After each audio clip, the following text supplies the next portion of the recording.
بسم الله doona hadii la yiraahdo soo koobid iyo adigu wax raacin baan ku dari doonaa buug la yiraahdo milaad mujtamac markiisii ugu horeysay waxa lagu qoray af Faransiis kadib waxa loo turjumay af Carabi oo ninka qoraaga asalka ah Malik ibn Nabi ah saaxiibkii baa turjumay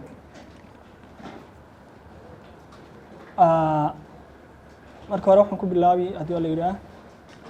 gabay u leeyahay qamaan bulxan oo isla mawduuca buuga khuseeya tolmooni hadal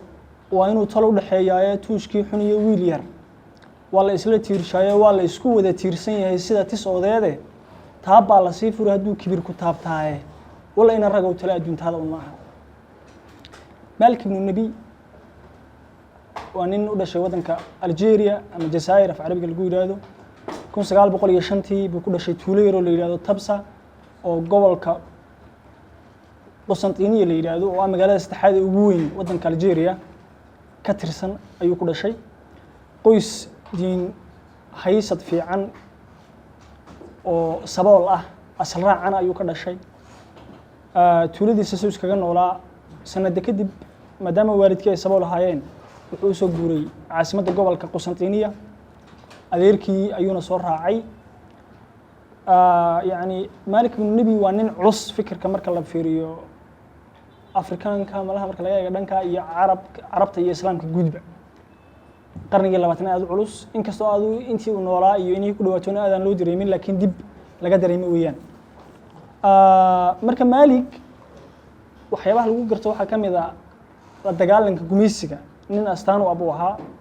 أيكونوا أبوها مرك وعيجيسا carruurnimo wixii koriyay waxa ahaa sheekooyinku ka maqli jiray ayidii in ajirka laga helayo falalka wanaagsan hadii la sameeyo iyo dadka gayigiisa ku nool sheekooyinku ka maqli jiray gumaysan caybka iyo la dagaalanka Faransiiska oo gumaysan jiray wadankaas ilaa 63 inkastoo ay sabab lahaayeen aabihii hooyadii laakiin waxay ku dadaaleen inay quraanka baran yaraantiisii kadibna madraso ay Faransiisku lahaayeen iskuul ay Faransiisku lahaayeen ayuu isagoo masaajid wax ka baranaya xagana ka baran jiray markaa dugsigii hoose dhameystiray wuxuu soo guureysay inuu sheegnayba Qusantiniya si uu halka uga sii wato waxbarashadiisii ilaa 1925 uu ka qalin jabiyo macni isagoo 20 jir oo iskuulkii ka dhameeyo markii uu ka dhameeyay iskuulkii dhameeyay uu ka qalin jabiyay wuxuu u guuray Faransiiska si uu halka waxbarasho uga sii wato nin saaxiibkii baan israacin laakiin safarkaas kumuna guuleysanin oo isagoo waxba aan wadin oo gacmacad buu ku soo noqday meeshii uu ku dhashay shaqo ayuu raadiyay laakiin aad mana u helin meeluhu shaqada kamid ah markii dambe waxa kamid ahaa maxkamadda Aflo tuulo yar oo iyadana gobolka ka tirsan ah ayuu shaqo ka helay yar oo hoose halkaasna wuxuu markaa ka soo galay in uu la socdo wacyigiisu u dhismo sida wadankiisu uu yahay iyo heerka uu taagan yahay 1968 markaa ay ahayd 25 buu qalin jabiyay aduu la 26 shaqadaas uu bilaabay 28 uu ka cudur daartay istiqaalu ka dhiibtay 30 mar labaad baa wuxuu u safray Faransiiska halkaas uu isku dayay inuu maaragtay ku biiro macahadka daraasaadka bariga laakiin maadaama uu Jazaa'ir yahay wadin lagu meesoo ka soo jeedo la gacan bidixaynayo la xaglinayay kuma guuleysanin markaa wuxuu iska galay electric engineering oo ka qalin jabiyay markii dambe noloshiisii fikir Malik ibn Nabi Faransiisku iskaga noolaa wax ka baranayay wuxuu ku guursaday gabadh Faransiis oo isagu soo islaamiyay oo Maxamed Said baa akhrinaya 20kii buugiisa taariikh nololeedkiisa ay isku barteen maktabad library ay isku barteen markuu gabadha guursaday uu degay noloshiisii fikir iyo waxbarashadiisii halka ka sii waday marka kutubta iyo buugaagta khuseeya qadiyadaha caalamka islaamka khuseeya abuu halka ka bilaabay inuu qoro kutub muhiima ayuuna ka tagay oo aad iyo aad u tiro badan oo nolosha Afrikaanka iyo Aasiyaanka labadaba khuseysa ama si guud caalamka islaamiga ah Paris intuu joogay wuxuu aad uga qayb galay nadwooyinkii iyo doodihii halka lagu hayay maadaama uu xilli adduunka kala guuro waa 1940 oo gumaysigii iyo 60 oo gumaysigii dunida koobaad lagaga baxayay dunida saddexaad ay baraarug ku sameeyay marka kulamo aad u tiro badan buu halka ka qayb galay wuxuuna sameeyay xiriir aad iyo aad u tiro badan wuxuu la kulmay shakhsiyada muhiim ah halka intuu joogay uu la kulmay waxa kamid ah Gandhi Mahatma Gandhi iyo Shakib Arsalan marka halka wuxuu ku qaatay naanays hogaamiyaha midnimada galbeedka carabta maadaama dadka galbeedka carabta nadwooyinka ay qabsadaan aad uga soo muuqan jiray 1954 markii ay qaraxday kacdoonkii Jazaa'ir Francisco ka cararay maadaama dadkii iconiska uu ahaa oo kamid ahaa ugu cadcada wuxuuna markaa u kacay Qaahira Masar buu degay 7 sanadood gabadhiisu mayna halkaa u soo raacin 1971 buu ku soo noqonaya kadib 8 sano kadib markii la xoreeyay ama ay istiqlaalka qaadatay meesha la yiraahdo Algeria ayay isarkeen 54 oo ka soo tagay Masar intuu joogay afkiisa Carabigu maadaama Algeria ahaa oo lahjad Finiqiyiintii iyo afkaas labada afintaas dhex galeen aad af Carabi saafi oo meesha uga jirin intuu Masar joogay markaa afkiisii buu iska dhisay kutubtiisii markaa af Carabiga loo turjumayna dib u laba faaleeyay u laba maaragtay ay tafatiray sidoo kalena wuxuu bilaabay inuu af Carabiga wax ku qoro khudbadana ku jeediyo ala kullin 63 buu Aljazaa'ir ku soo noqday markii ay xorowday shaqooyin halka ka qabtay wuxuu noqday maareeyaha guud ee waxbarashada sare 64 uu iska joojiyay sidoo fikirkiisa horumarinta fikirkiisa iyo wax qoraalkiisa uu maaragtay uga shaqeeyo Malik ibn Nabi wuxuu ka tagay fikrado aad iyo aad u tiro badan oo uu horta waxa lagu magacaabo filosof al-hadara al-islaamiyya waayo ilbaxnimada islaamku maadaama ay burburtay qarnigii 12aad ee miilaadiga dadkii wuxuu ka mid yahay aad iyo aad ka isugu dhabar jabiyay in ay sidee dib loogu soo nooleyn karaa inay ka fikiraan marka mashruuciisa dhan ee wax qabad ee qoraal uu sameeyay waxa weeyaan sidee baa ilbaxnimada islaamku dab loo sameyn karaa taasina marka waxay dib ugu celinaysaa sidee bulshada loo sameeyo taasina waxay dib ugu celin karaysaa marka sidee qofka loo hagaajiyo marka wax xiriidha marka bulshadii gabigeediba marka buugan maanta aynu gorfeen rabnaa wuxuu ka warramaya gabigiisuba wax xiriidhada bulshada si kale hadda aanu dhigo waa iskaashiga bulshada ciwaan hoosaadkiisa markaad fiiriso magaciisa guud waxa loo bixiyay dhalashada bulsho ama dhalasho bulsheed laakiin ciwaan hoosaadkiisa waa maxay shabakatul cilaaqaat al-ijtimaaciyya waa iskaashi bulsheed wax lagu macnayn karayo marka wuxuu taagan yahay bulshada gabigeedu ma jiri karto haddii iskaashi bulshadu ma jirin marka buugga wuxuu ku bilaabayaa qaybaha horraciisa inuu inoo qeexo maxay tahay bulsho maxay tahay aad buu isugu dhabar jabiyay bulsho maxay tahay marka bulshada laba u kala qaadaya ama mujtamaca inuu isticmaalo mujtamaca sidoo isagu isticmaalaya mujtamaca laba u kala qaadaya mujtamaca bidaa'iga ama mujtamaca primitive societies waxa la dhaho oo ah mujtamac aan noloshiisa wax ilbaxnimo ku jirin horumar toonihi nolol maalmeedka caadiga aan la tacaalin taybika sida inagu aynu nahay waa sida marka waxa marka ka mujtamaca bidaa'iga waxa kamid noqonaya bulshada shinnida oo kale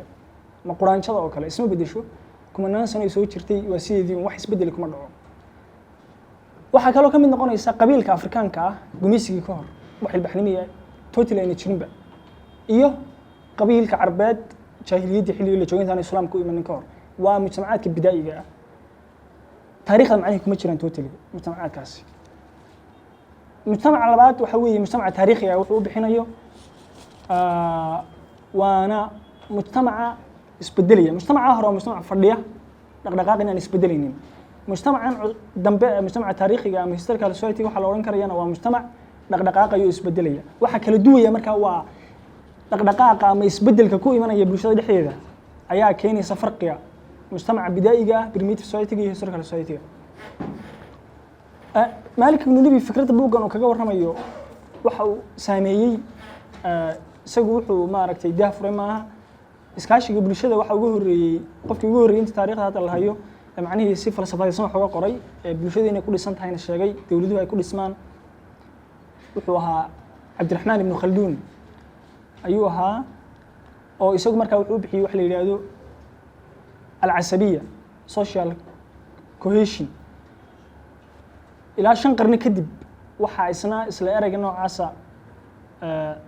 mar labaad si falsafadaysan oo cilmiyaysan oo la faguray inka la oran jiray Francisca Emile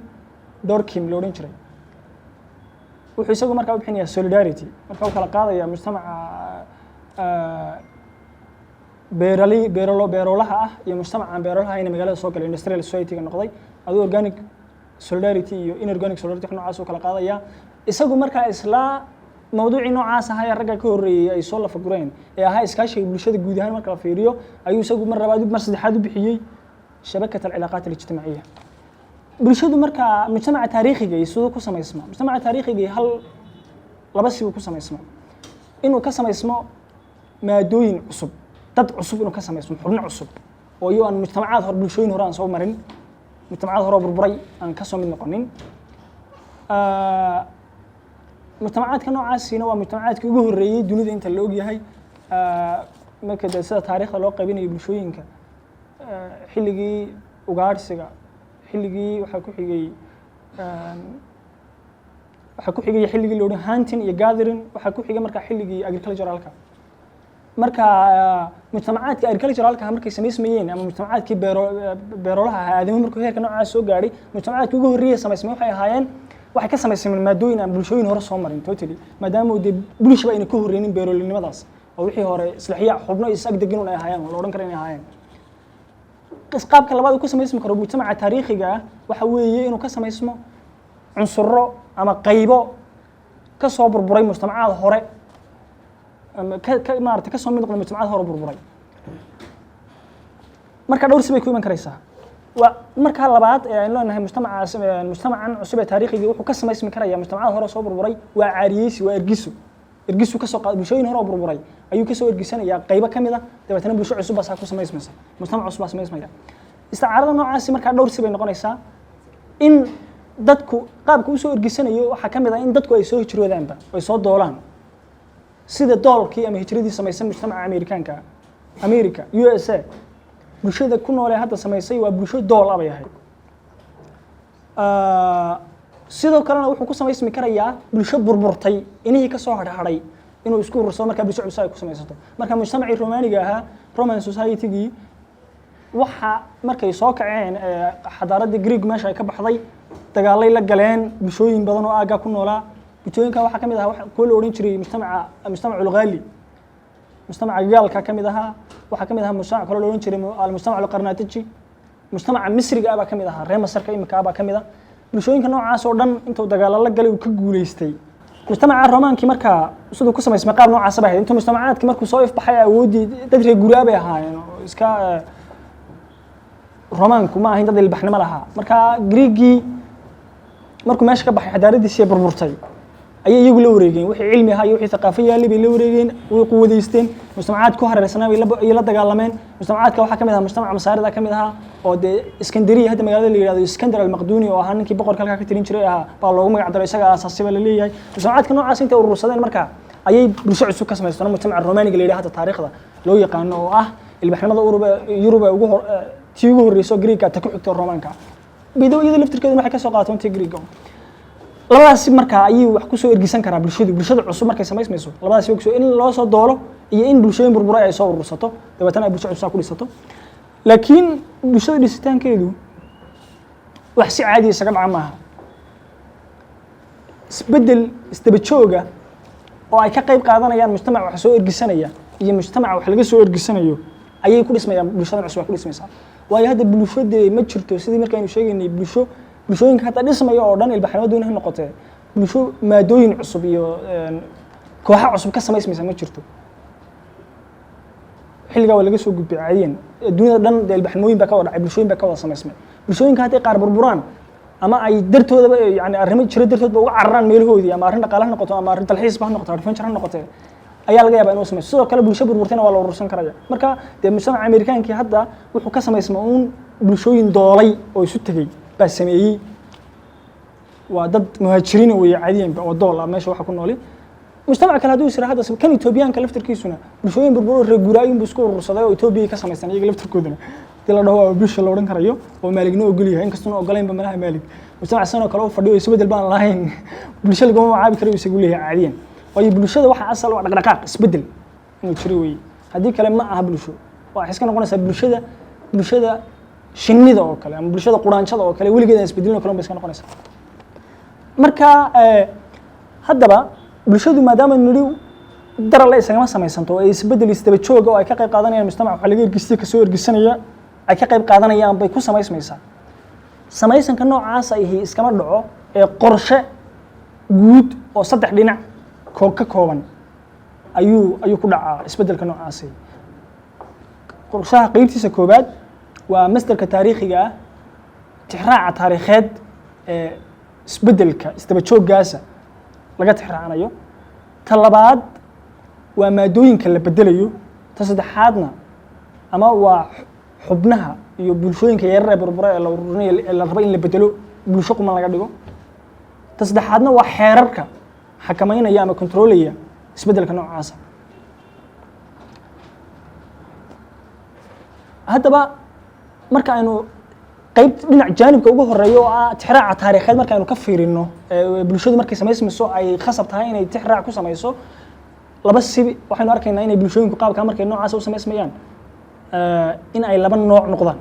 labada nooc mid waxa weeye waxa sameeya geographical baa sameeya sida hadda mujtamaca Ameerikaanka oo kale mar la hadan soo qaadano bulshooyinka Yurub ka hijrooday dhul raadiska iska ahaa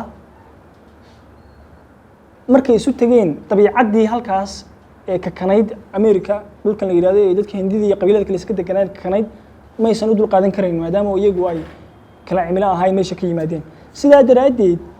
ka kanaantii juqraafiyeed ay la kulmeen iyo dabiicadii dhulka aysan garanaynin baa waxay khasabtay inay bulsho sameeyaan si ay ugu bacdigaan dhibaatada meesha ka jirta marka mujtamac waxa sameeya dabiicadda meesha ku nool yahay mujtamac sameynaysa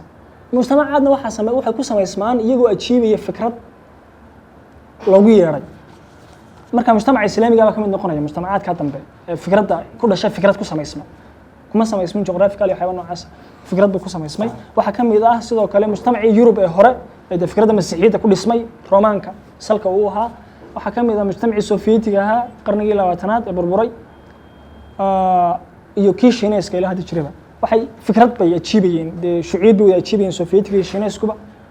islaam iyo muslimiintuna waxay ajiibayeen fikradda islaamka ajiibayeen ku samaysmeen oo samaysay ma ahayn dad qabiil iyo juqraafiyad iyo dhaqaale kale ay mideynayeen ma ahayn sidoo kale bulshadu isla dhin halka anagu ka fiirinayno laba qaybood oo si qaybin karayna mujtamac tabaqada leh iyo mujtamac tabaqada lahayn mujtamac aan tabaqada lahayn waa mujtamac islaamiga waa hal tabaqad kaliyaata tabaqada kale sarsareeyo la ictiraafsanaa bulshada ictiraafsan ma jirto waa laga yaabaa inay xilliyada qaar kood soo baxaan mujtamacna waa mujtamac tabaqada fara badan sida mujtamaca Hindiga oo kale waa mujtamac weligii Allahi diintiisa iyo wixiisa tabaqada ay ku samaysan tahay oo Ilaahay loo kala dhow yahay la kala hanti badan yahay tusaalayaasha aan soo sheegnay iyo qodobada aan ka soo hadalno oo dhan markaad u fiirsato waxaad ka dhaxarkaysaa in bulshada waxa isku haya aysan ahayn xubnaha ay ka kooban tahay ee cunsurka ama nuxurka ama isirka intaas oo dhan midaynaya waxa weeye kana caawinaya inuu risaalada iyo fariinta wato guto oo waxaynu ku magacaabi karno shabakada cilaaqaat ijtimaaciya iskaashi bulsheed xiriirada bulshada ka dhaxeeya waana dhacdada damaanad qaadaysa inay bulsho dhalato Maalik ibn Nabi sida uu qabo bulshadu wadar meel ku wada nool bulsho laguma tilmaami karo laakiin wadar meel ku wada nool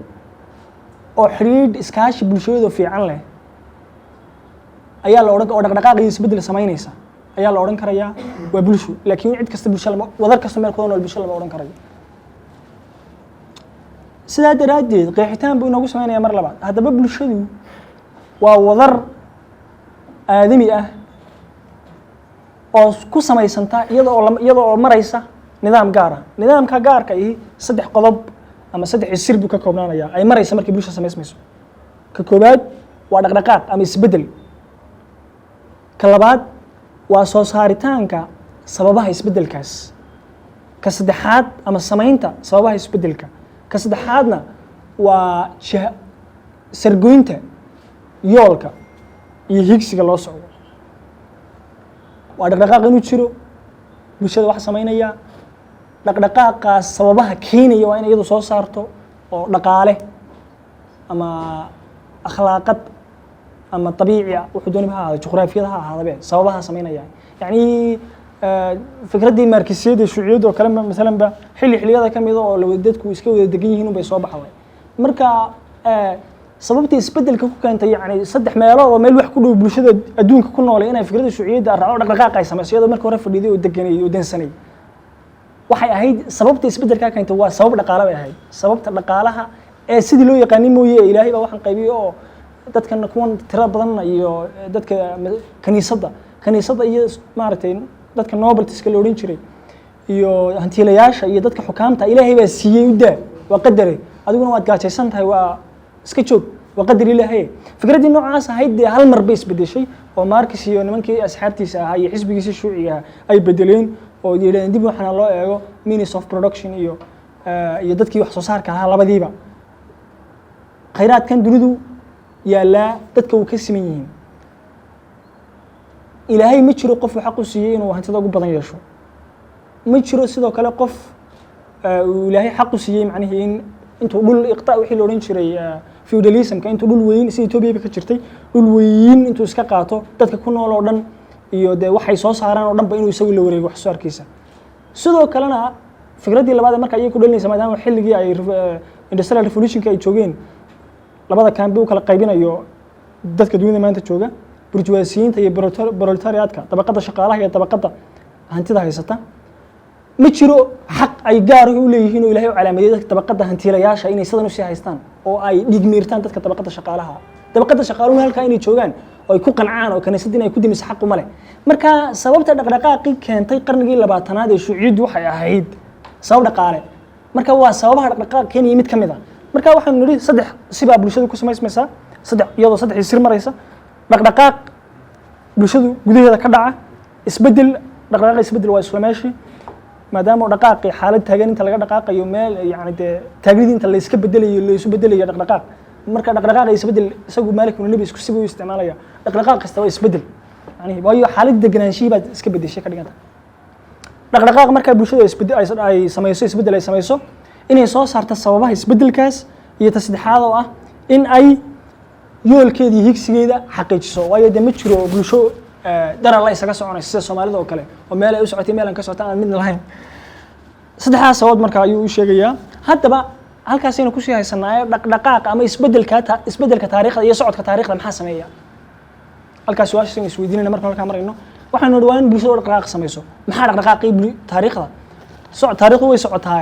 maxaa taariikhda dhaqaajiya maxaa isbedelka bulshooyinka ku keena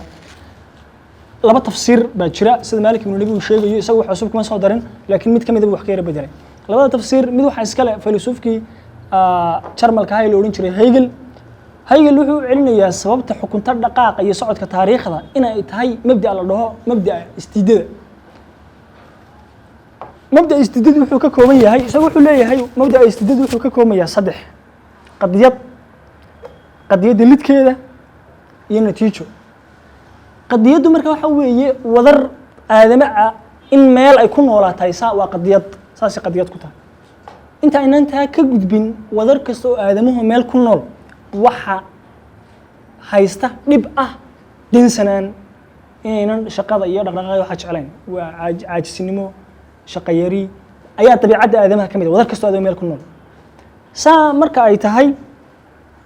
waxa imanaysa asbaab